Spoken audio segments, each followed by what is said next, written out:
un placer recibir en Radio Sefarad a Jacqueline Tobías, presidenta del Instituto de Relaciones Culturales Baleares-Israel. Hola, Jacqueline. Buenas tardes, Raquel. Encantada, como siempre, de hablar contigo. Y también te acompaña, Jacqueline, el doctor Pedro de Montaner. Bienvenida a Radio Sefarad. Gracias, encantado.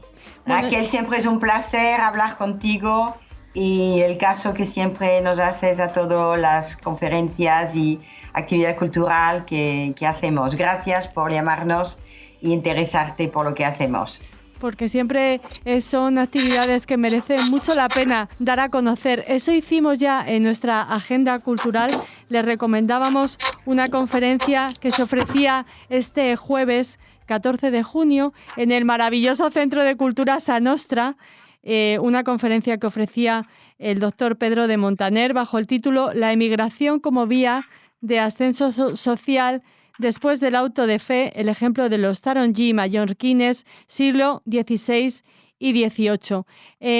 ¿Quién de los dos quiere empezar a hablarnos de este tema, de esta conferencia tan interesante? Bueno, mira, todo esto llegó que hemos organizado el Instituto esta conferencia a raíz de que el Ayuntamiento al principio de mayo inauguró una calle al nombre de Catalina Taronji.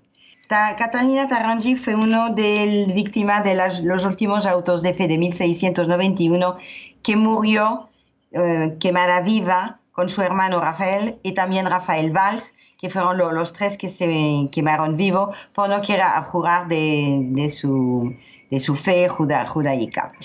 Entonces esta historia empieza en 1991, no te lo pierdas, cuando el instituto pide al ayuntamiento o al alcalde de entonces, que era Ramón Aguilo, que sería conveniente de hacer un memorial a los últimos autos de fe. En este momento estoy acompañada con todo un equipo de la televisión israelí que han venido en España para hacer un programa en el 92 y empezaron justamente para Mallorca, por la historia de los chuetas, etc. Uh-huh. Entonces me dice Ramón Aguilo, que es chueta, me dice, alguien lo tendrá que hacer, pero que no tenga mis apellidos. Y así se le pide al siguiente alcalde, que es Juan Fajeda, y se lo pedimos, se lo recordamos públicamente, porque en el 92 el instituto prepara unas jornadas sobre judíos, conversos y chueta. La historia sigue. En 95 presentamos un proyecto que da una gran polémica, memorial sí, memorial no, casi me critican duramente, tengo que hacer una carta para explicar el porqué de las cosas. Hasta incluso un escritor de Mallorca escribe en el periódico que en realidad mi idea no es nueva, que ya en 1912 el político Gabriel Alomar ya lo había pedido. Bueno, las cosas se calman y no se vuelve mucho a hablar del memorial, a pesar que de vez en cuando lo vuelvo a pedir. Hasta que por fin, 27 años después, wow, se abre una calle a la memoria de Catalina Taronji. Claro que en estos últimos años también hay otras asociaciones que apoyan, como la comunidad judía, como Arcalle Gallueu y Memoria del Carré, que no son asociaciones con muchísima actividad, pero son de Mallorca.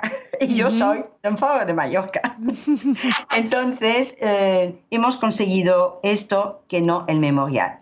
Entonces, a raíz de esta calle que se inaugura, el doctor Román Piña escribe un artículo fantástico que me pareció muy interesante sobre los tarongí y cita un trabajo que ha hecho el doctor Pedro de Montaner. El doctor Pedro de Montaner es amigo de la familia, sus padres de hace muchísimos años. Entonces le llamé y le dije, me parece que tendrías que hablar de los tarongí porque no todos tuvieron la misma suerte que esta pobre Catalina. Y así, de fil en aiguille, hemos llegado a organizar esta conferencia. Bueno, y esto dicho, ya te pasaré al doctor Pedro de Montaner, sí, que es investigador, que es una persona con mucha saber y sobre todo mucha sabiduría, y te dejo ya la palabra a él, que ya te va a explicar todo sobre los Taronji, de lo que ha sido esta estupenda conferencia. Gracias, claro. Raquel. Gracias a ti, Jacqueline. No conocía ese periplo de 27 años, lo has conseguido, nuestra enhorabuena. Es una maravillosa noticia para los judíos mallorquines, para los chuetas, para los mallorquines y para todos los que amamos las Islas Baleares.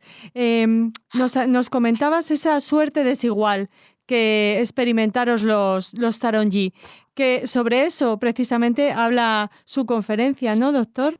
Bueno, esto en realidad es una investigación que yo hice ya hace varios años y que ya tengo publicada. Bueno, digo, una parte de la conferencia se ha referido específicamente al caso de los Taronji. ¿Cómo llegué yo a esta investigación? También tiene su curiosidad. A mí me extrañaba que, enterar de que existe una familia muy importante en el Reino de Nápoles y en Sicilia, que son los príncipes Fardella Toronghi. Y a mí esto de Toronghi, digo, ¿qué puede ser este apellido? Porque claro, Toronghi es un apellido raro. Taronji también se dice Toronghi, mallorquín.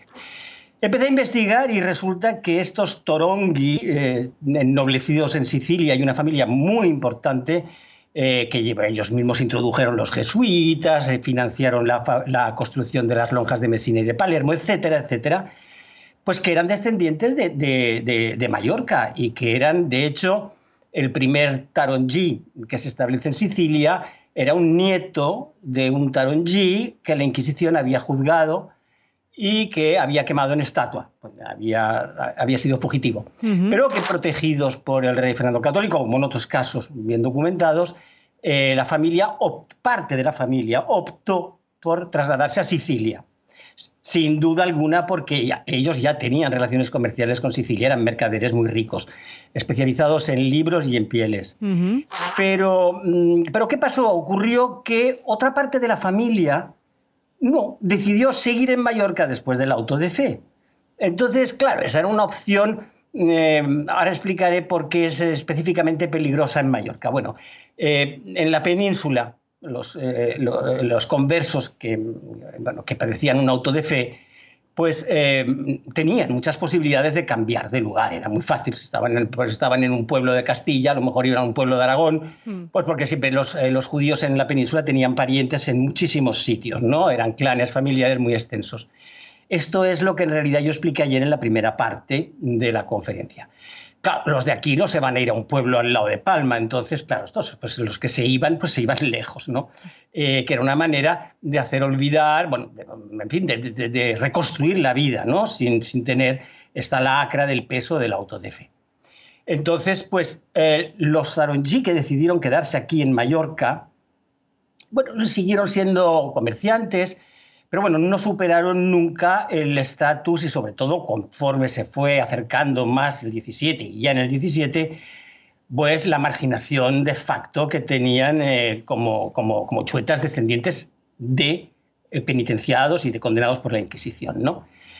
Entonces, precisamente los Taronji de Sicilia, en sus testamentos siempre recuerdan que hay que cumplir con lo que ellos mismos han dispuesto y es destinar dinero suyo para ayuda de sus parientes de Mallorca. O sea, que siempre mantuvieron esta especie de relación. A mí lo que me impresiona mucho es que, claro, cuando en los autos de fe del último tercio del 17 vuelven a encausar a los Taronji e incluso queman a la pobre Catalina Taronji, es seguro que los aristocráticos Taronji de Sicilia tuvieron la noticia, porque la Inquisición filtraba todo, ¿no?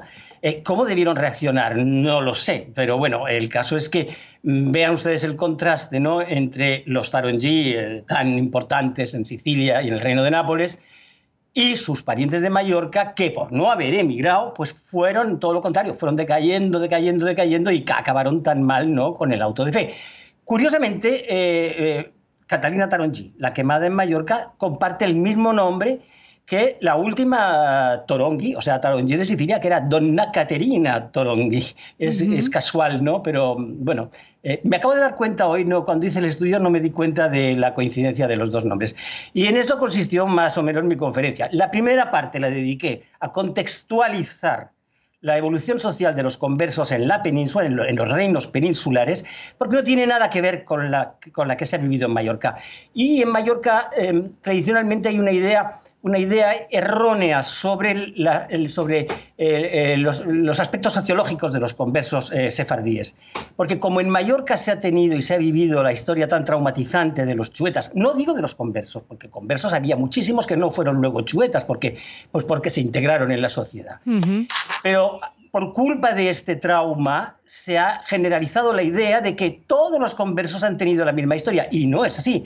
Hay todas unas élites conversas en la península muy importantes, y entonces en la conferencia he preferido hacer algo mucho más visual, que no cargar de datos, para que vean el contraste, ¿no?, de las posibilidades que tenían de superar socialmente en la península, y que aquí en Mallorca pues parece que no se tenían estas posibilidades, a no ser que emigrases.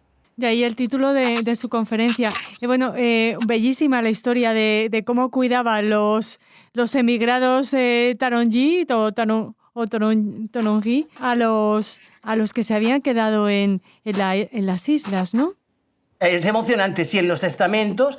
Y de hecho, además, los tarongí sicilianos nombran procuradores a lo largo de las generaciones en Mallorca, de manera que siempre tuvieron una relación. Yo imagino que mercaderías de los tarongís, mucho menos afortunados que estaban en Mallorca, porque nunca pertenecieron ni siquiera a la élite mercantil chueta, que estaba capitalizada por 3 o 4 familias.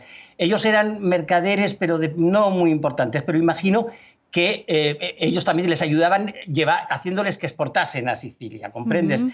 Y el hecho de que les dejen dinero para que se les pague a las muertes de los testadores indica que sabían que podrían estar necesitados. Desde luego que no estarían en su mismo estatus económico ni social. Uh-huh. Jacqueline, estas conferencias en las que el tema principal son los chuetas y cómo se tuvo que desarrollar su vida después de sus encontronazos con la Inquisición y la inauguración de esta calle, ¿cómo son recibidos en Palma, en Mallorca, en las islas? ¿Cómo se vivió? Yo creo que de una manera ya bastante normal. No se habló por la prensa y hubo unas fotos, pero yo creo que pasó. Uh-huh. No quiero decir sin pena ni gloria, pero algo así. No se hizo mucho eco. Yo creo que sencillamente porque la gente no conoce mucho la historia en general. Los únicos interesados, pues claro, son los 4 de las instituciones que se cuidan de lo judío y los mismos chuetas que sí que conocen su historia y que vinieron y que asistieron al acto. No hubo ninguna cosa específica. Hubo gente durante el acto, principalmente chueta de la comunidad judía y de la gente de las asociaciones, pero no hizo un revuelo, una media revolución de cuando yo propuse hacer el memorial, pero hace 27 años. Las cosas ya se han calmado mucho con lo chueta, gracias a Dios. Bueno, no sé hasta qué punto, porque del momento que se van a asimilar y que no se acordarán, pues se olvidará también un poco su historia, que es una pena, por fin y al cabo hace parte de la historia del judaísmo y de la historia de Mallorca. Por supuesto. Y seguro que conferencias como esta de la que hemos hablado con vosotros, las actividades del Instituto de Relaciones Culturales Baleares-Israel, todas las actividades que organizan desde la comunidad judía de las Islas Baleares y esas organizaciones de las que nos has hablado, sigue luchando para que esa historia y ese pasado no se olviden. Os agradecemos muchísimo que nos hayáis hablado de este tema y de esta conferencia aquí en Radio Sefarad. No sé si queréis añadir algo más. Para mí nada, más que dar las gracias al doctor Pedro de Montaner por haber aceptado que nos diese esta conferencia, hacer partícipe de su gran saber. Gracias a vosotros por interesaros como siempre por lo que hacemos y desearte una buena continuación en todo. Muchas gracias. Igualmente, nuestros mejores deseos vuelan también hacia la maravilla que es Mallorca y el resto de las Islas Baleares. Un beso muy fuerte para todos. Gracias. Gracias.